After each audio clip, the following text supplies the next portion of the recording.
Divergent Life. I'm Michael Woodruff. Good to see you again. And today's episode is a good reminder. I think we need one from time to time about taking our thoughts captive and paying attention to what it is that we're thinking. Because, thoughts can cripple or they can catapult. Well, it depends on how you look at it.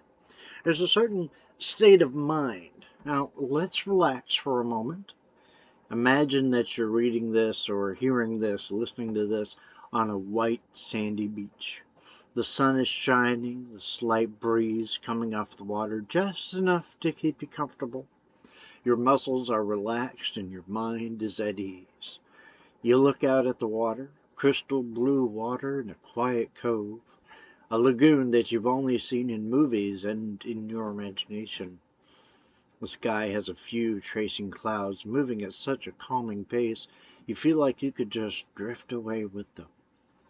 You curl your toes in the soft sand, feeling it between your toes, giving yourself a natural foot massage.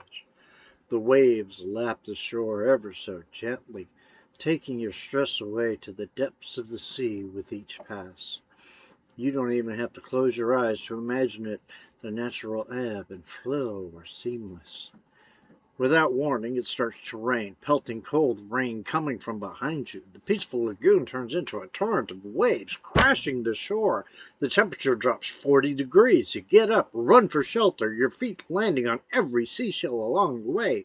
You look back, the lagoon has taken your spot. The sky is dark, the sun has been swallowed, menacing lightning filled clouds above.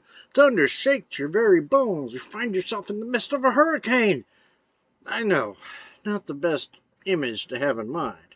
Sure, it started out nice. How did it make you feel? Comfortable? Relaxed? Stressless? Then what happened? The scene changed from tranquility to terror. You were no longer relaxed, comfortable, and far from stress-free. A state of mind that we put ourselves into, or allow others to put us into, affects our physical being, and the capacity to cripple us where we are or catapult us to where we want to be. And thoughts can cripple. If you have any kind of phobia, you know how bad it can get. For me, I'm acrophobic. I don't like heights.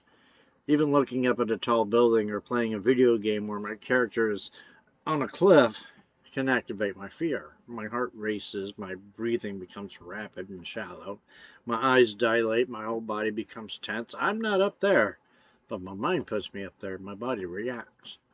There are hundreds, if not thousands, of phobias. There are countless things that we can be afraid of. Sometimes the fear is small or singular, like the neighbor's cat that, for whatever reason, scares the hell out of you. Some fears are larger, like claustrophobia. Some fears come from our personal experience, and others just seem to manifest for no reason. My fear of heights didn't start until my early 20s. Before then, I would climb trees, get on rooftops, climb on ladders, and have no problems with roller coasters. One day I was climbing a ladder and suddenly I was afraid. There was no logic behind it, but the fear was there just the same. Now, whenever I think about high places, my body reacts to the fear. But thoughts can also catapult us. Hopefully not catapult me on top of a building. I don't think I'd like that. But being acrophobic, the idea of being catapulted by anything is a scary thought. I don't care if it's catapult or a trebuchet. So to keep my physical reactions in check, I'll focus on the metaphorical catapult. Let's take the vision of starting your own business. Perhaps you're looking at becoming a life coach with a specialized niche.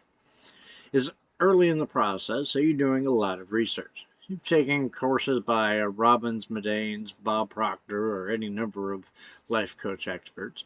You have a notebook or two full of wise words, tidbits you've picked up, study aids, and ideas for your own business. You've pictured yourself where you want to be in a year's time, and you've launched your business. You have focus points hanging on your wall, on your phone, and on your desktop. You keep that vision alive when you go to sleep, and it's the first thing you see when you wake up. You know your circumstances don't match the vision yet, but you truly believe you will be there when the time comes. You stay in constant state of readiness, studying, reaching out to people, practicing conversations in the mirror. You know that the best way to help other people is to get past those very obstacles you want to help them get past.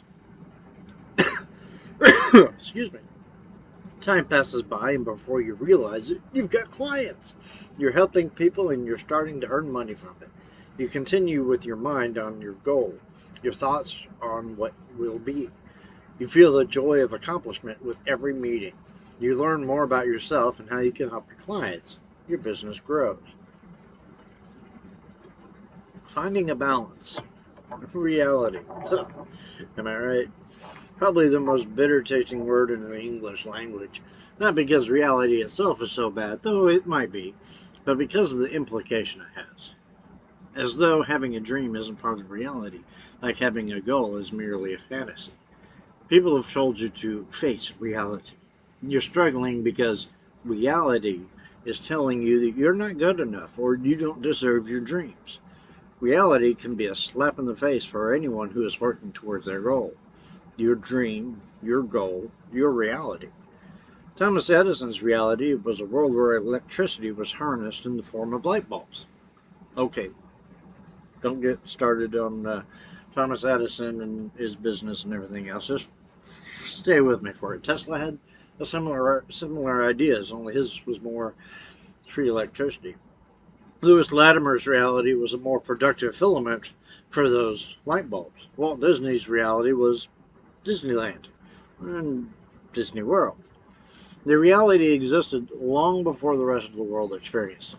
The same is true for your goals, your dream, and your reality. Not because you ignore the setbacks. Everyone has setbacks and they address them. They found things that worked and things that didn't. They learned and improved and faced the reality of others with a determination that their reality will become everyone else's reality as well. Imagine if the reality of the times kept Edison from his reality. Our world would be very different. What if Latimer decided that the filament created by Alexander Ludingen was good enough? What if you decide that your dreams should remain dreams? Reality can be harsh, but it can also be inspiring. When you look at your vision of your future, how does it make you feel? Pretty good, doesn't it? When you put yourself in that reality, your entire perspective changes. Like being on that beach by the lagoon, the first part. Knowing that there are going to be storms, you can prepare yourself. You can brace your mind for the setbacks that will come. You don't ignore the fact that things will become difficult or that you will fail. You prepare for them and adjust your strategy. You don't erase your reality because someone else doesn't see it yet. Now, thoughts can lead to success. I still climb ladders and get on roofs. I don't let my fear cripple me most of the time, but I know my limitations. I don't hang out by the ledge. I don't hang out on the edge. If I'm on top of a motorhome or something like that, I'm not looking over to see how high I am.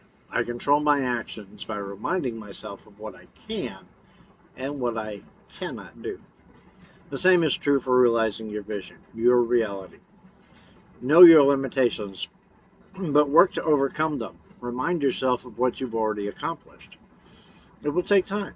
It will take focus. It will take determination. The stronger your vision, the more detailed your goal, the more real it becomes. Your fear won't overpower you. Your determination will drive you. Your focus will lead you. Your reality will become a reality that others will see as clearly as you see it now. I thank you again for joining in on this topic of conversation with neurodivergent life. And I will leave a link in the description for someone who has been helping me these past few weeks by the name of Honore Corder. If you don't know who she is, check out her website and check out her books. So until next week, keep on living that neurodivergent life.